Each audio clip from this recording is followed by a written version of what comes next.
Hey, Material Studies.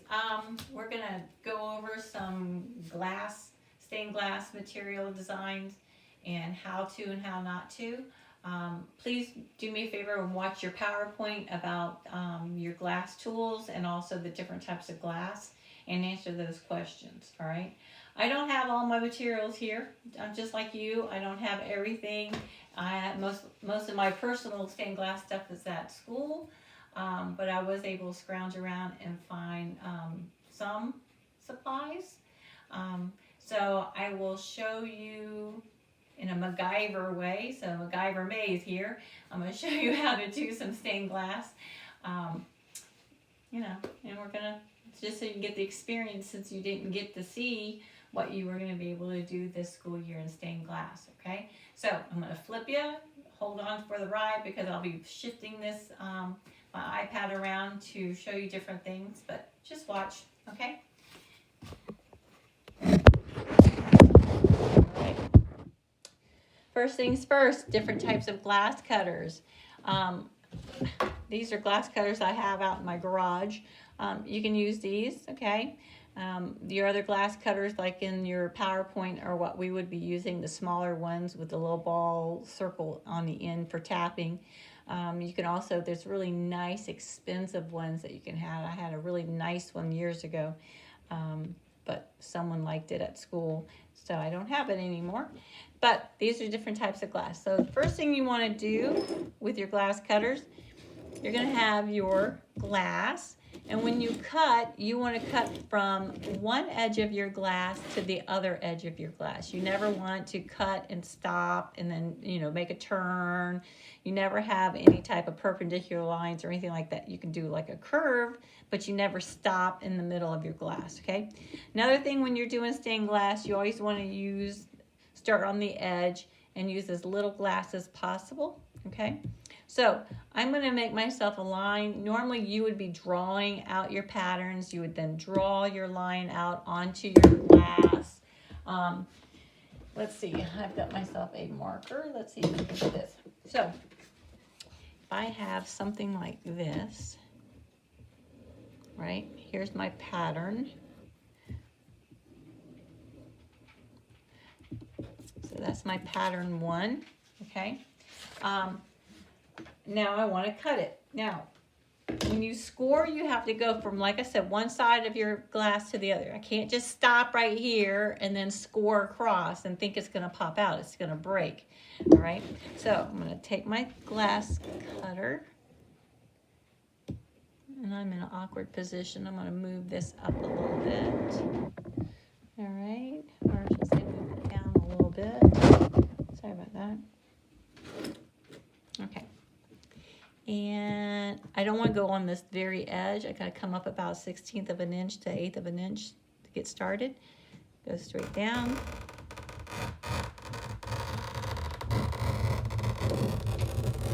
And I go all the way until I go to the very edge. I know that didn't. So I'm going to go all the way. It's trying to focus. There you go.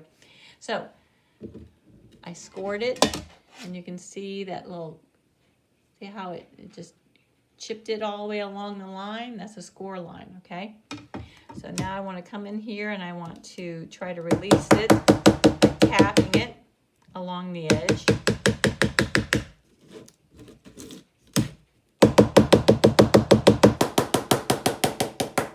Now, I don't have any of my running pliers. All my black handle plastic ones are at school. So I am going to hand break this. But you can do large pieces or small pieces, but I'm going to show you how to do hand breaking. So I'm going to turn this. All right. I'm going to look at the edge of my table when I'm doing this. Hold on here. I've done my tapping. Now I'm going to snap. Okay, and it snapped right off. Now I'm going to cut this line, okay, again from one edge to the other.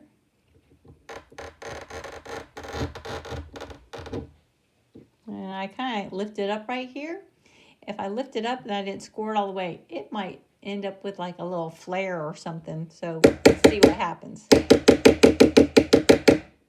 And you can tap it. When you get smaller pieces, you can take it and you can do both sides, and sometimes it pops right off, so you don't have to worry about running pliers. All right, so that's how you would be cutting glass. And of course, also you would be wearing goggles. Okay, you're not going to be cutting glass because shards of glass can, you know, spray up and hit you in the eye. So everyone would have been wearing goggles.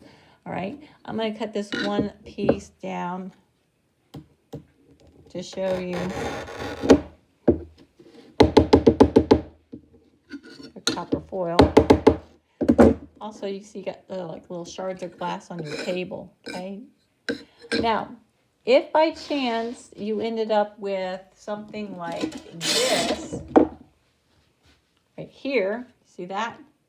So you're scoring and you have this big old piece coming up. You can use your grazing pliers, and I do have a pair of those. That's the one that has the flat and the curved edge. And you can grab it along and then hold it and pop it right off. All right. Now, if I get even closer and I see these little chunks right here, I use the curved side and go up against it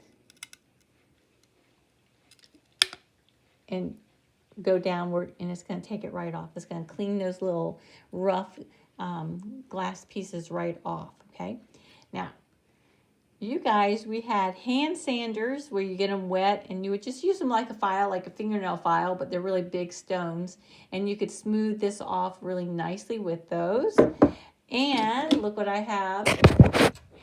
You have a glass grinder that you could do the same thing. Okay. Now with your glass grinder, sorry about that. You turn that baby on, and then you would rub it right up along here because water would be spewing out, and you would just sand it right off. Okay, you would grind it right off with your glass grinder. All right. Now, move it around. Told you I was. Now, once you have all your pieces cut, you are then going to use your copper foil.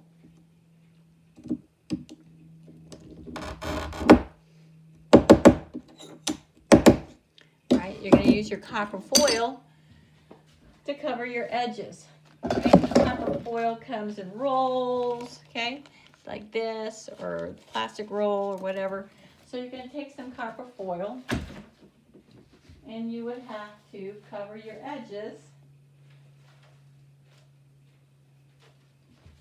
to make your pieces stick together. You have to have the copper, and then the solder goes on top, and the solder and the copper fuse together.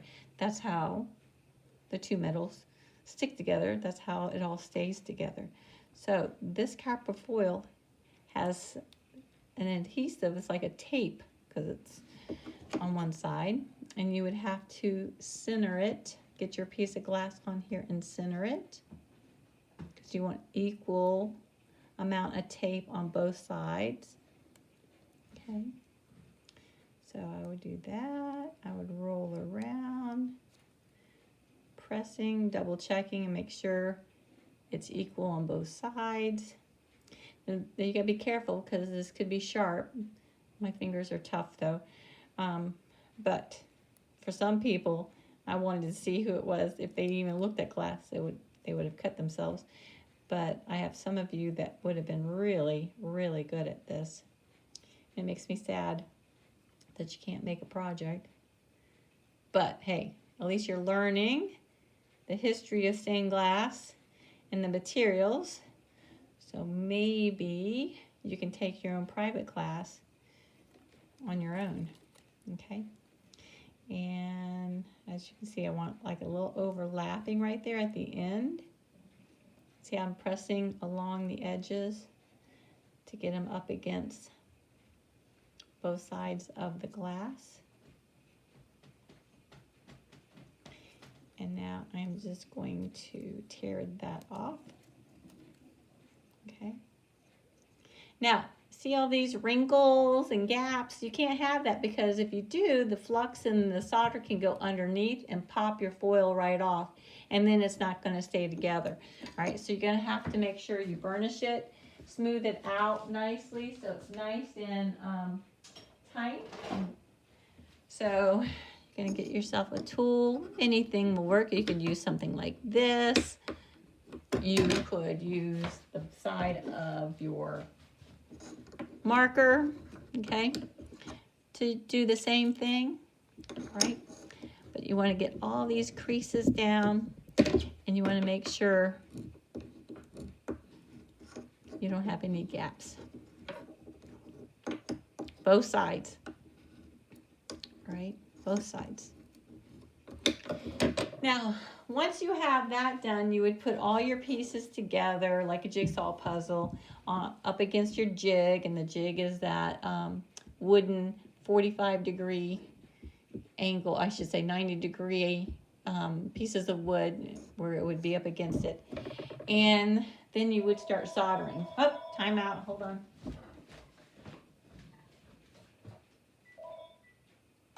All right, now, sorry about that.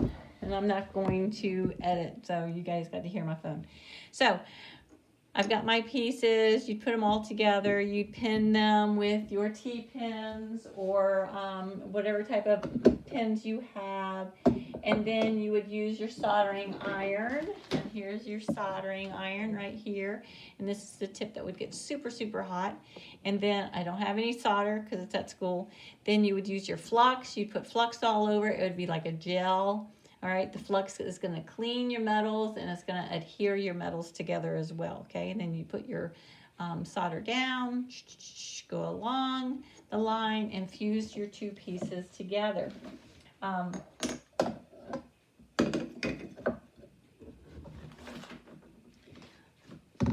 Fuse two pieces together, all right?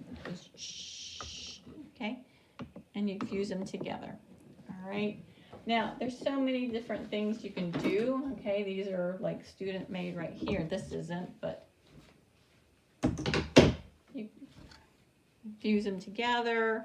And yeah, you guys, you weren't gonna have like perfectly formed edges and everything. You're gonna have some gaps and you're gonna have some big areas. And that's okay for your very first time. Put things together. You could have made appliques, you know, with pieces and put them together and then attached it, all right? And you could have brought yourself some seashells and we could have foiled the seashells and cut something and added them together, a combination of the two, all right? So stained glass, there's so many different options that you can do when you're doing your stained glass, all right? So, really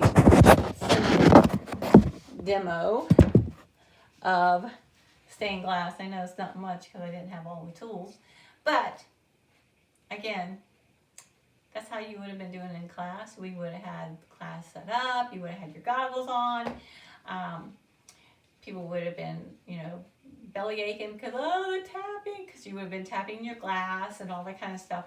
But in the end, you would have been making some really nice pieces. So, once again, wanted you to give this information about stained glass and see a little bit of what you might have been doing in class. And that's it. And then next week, we are going to talk about a completely different unit that we would have been talking about. All right? So, until next Tuesday, do your stained glass PowerPoint videos and answer all your questions. All right?